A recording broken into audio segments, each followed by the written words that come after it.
Assalamualaikum warahmatullahi wabarakatuh. Apa kabar anak-anakku sekalian? Kita berjumpa kembali di materi selanjutnya, mata pelajaran Sejarah Indonesia di SMK Negeri 49 Jakarta. Untuk bahasan selanjutnya kita mulai memasuki bahasan mengenai masa praaksara di Indonesia. Pasti kalian sudah paham dan sudah pernah belajar di tingkat SMP. Apa itu masa praaksara? Kalau dulu dikenalnya sebagai masa prasejarah. Kemudian sekarang para ahli, para sejarawan mengubah istilah prasejarah menjadi praaksara. Kenapa? Nanti akan kita bahas selanjutnya. Nah, ini disebut sebagai suatu proses kita dalam memaknai masa praaksara. Kenapa harus kita maknai? Dari sini kita bisa memahami, nanti kita bisa menyimpulkan bahwa perjalanan peradaban manusia itu tidak ujuk-ujuk menjadi seperti yang sekarang. Di materi selanjutnya sudah dijelaskan bahwasannya sejarah itu diilustrasikan sebagai sebuah pohon yang memiliki ranting yang bercabang banyak. Nah, jadi harapannya dari kita mempelajari masa praaksara ini kemudian muncul suatu pemahaman bagi kita bahwasanya dalam kehidupan ini, dalam kita mencapai sesuatu hal yang kita tuju itu butuh proses yang harus kita jalankan. Nah, proses itu dimulai dari hal-hal yang sederhana sampai akhirnya nanti kita bisa beranjak atau kita bisa menuju kehidupan yang lebih baik lagi, yang lebih modern, yang lebih canggih. Nah, kita mulai masuk.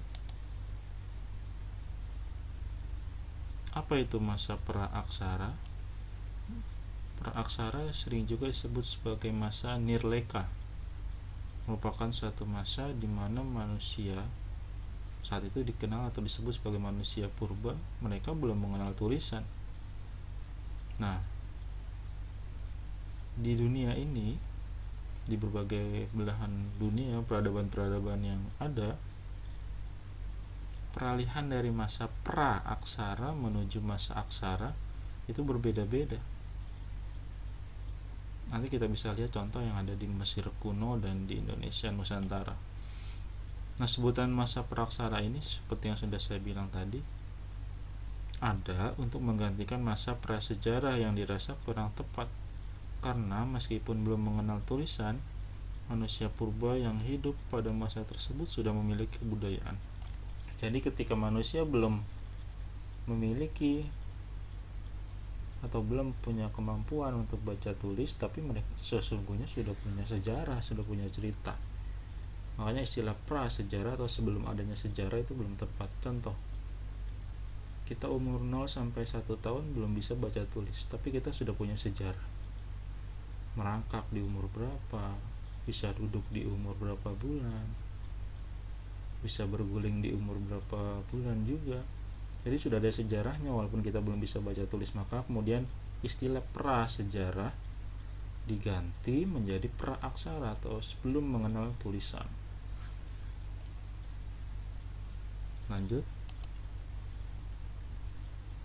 Contoh bukti awal masa praaksara di peradaban Mesir kuno dan Nusantara. Ini ada namanya huruf hieroglif di peradaban Mesir kuno di sekitaran aliran Sungai Nil.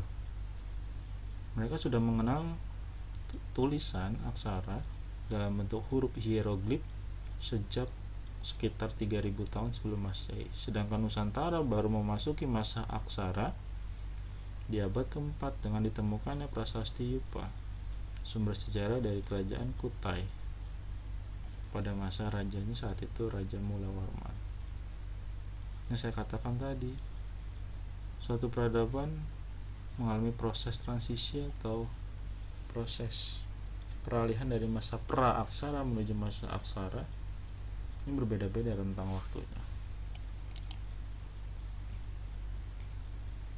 Selanjutnya, Sebelum kita lebih jauh nanti membahas mengenai perkembangan manusianya, makhluknya saat itu, di masa praaksara itu seperti apa kehidupannya, kita akan bahas atau kaji terlebih dahulu pembabakan kehidupan berdasarkan perkembangan geologi. Perkembangan ini didasarkan pada proses pembentukan bumi.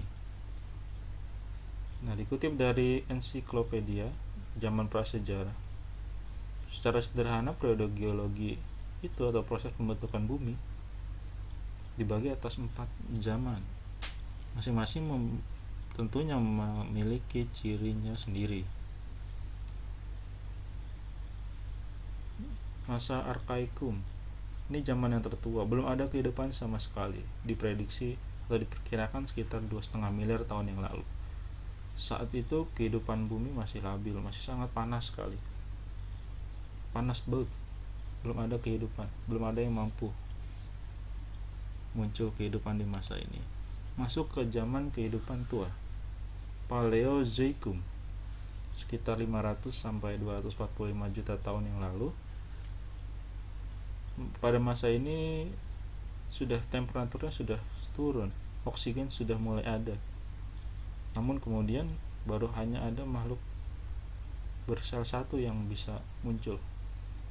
Kehidupan yang paling sederhana di sini muncul, atau disebut sebagai makhluk mikroorganisme, Trilobata. Ya, jadi yang seperti saya sebut tadi, Trilobita, ini makhluk mikroorganisme. Kehidupan itu muncul dari hal yang sederhana, tidak ujuk-ujuk manusia bisa langsung bertahan hidup atau muncul di masa zaman kehidupan tua ini. Nanti kan kita bahas kira-kira Nabi Adam itu, kalau kita meyakini Nabi Adam sebagai nenek moyang, sebagai umat muslim, umat manusia, kira-kira pada masa geologi atau di masa yang mana nanti manusia bisa mulai bertahan hidup atau memulai kehidupannya. Masuk kemudian yang kedua, masa Mesozoikum. Ini disebut sebagai masa di mana mulai muncul reptil. Temperatur bumi saat itu semakin menurun dan memungkinkan makhluk hidup makin berkembang. Berlangsung sekitar 245 sampai 65 juta tahun yang lalu. Jumlah amfibi, reptil makin banyak. Dinosaurus banyak, termasuk mamut atau gajah purba. Kita bisa melihat dalam film Ice Age gajah purba atau mamut. Dinosaurus misalnya kayak reptil, kayak T-Rex, itu sudah mulai banyak gitu ya, atau hewan-hewan besar atau hewan-hewan raksasa. Nah, ini contohnya mamut atau gajah purba dan dinosaurus. Selanjutnya masuk zaman kehidupan baru, berlangsung sejak sekitar kira-kira 60 juta tahun yang lalu. Pada zaman ini binatang menyusui mulai berkembang. Zaman ini terbagi dua, zaman tersier di mana muncul binatang-binatang menyusui atau mamalia berkembang sepenuhnya. Reptil raksasa makin lama makin hilang dan diganti oleh makhluk hidup sejenis kera yang sudah mulai banyak.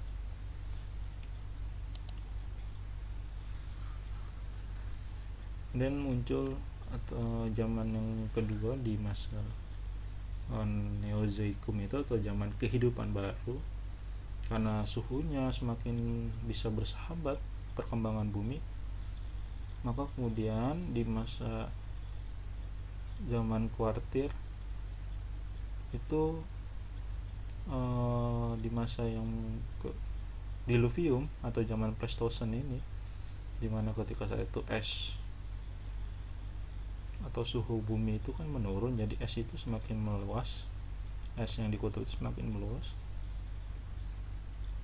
semakin banyak, menyebabkan permukaan air laut turun.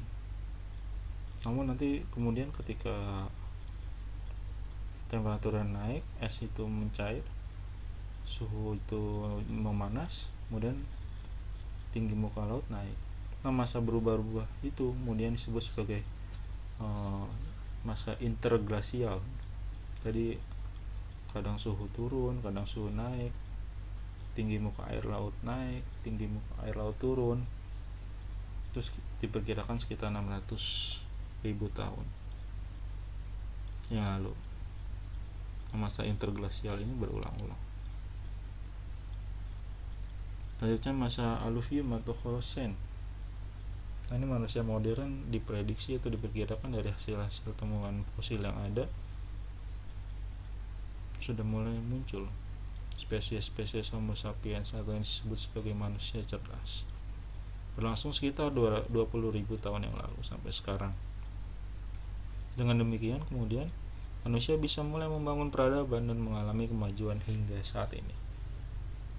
Nah, jadi dari zaman praksara kita baru masuk ke masa pembabakan kehidupan berdasarkan pembentukan geologi ini, kita bisa melihat bahwasanya perkembangan kita manusia sebagai makhluk hidup di muka bumi ini tidak ujuk-ujuk seperti sekarang. Saat ini kita berada di masa pandemi corona COVID-19. Tentu sebelumnya kita pernah merasakan masa-masa di mana kita bisa beraktivitas secara leluasa tanpa ada halangan seperti sekarang ini, jaga jarak, pakai masker, dan lain-lain.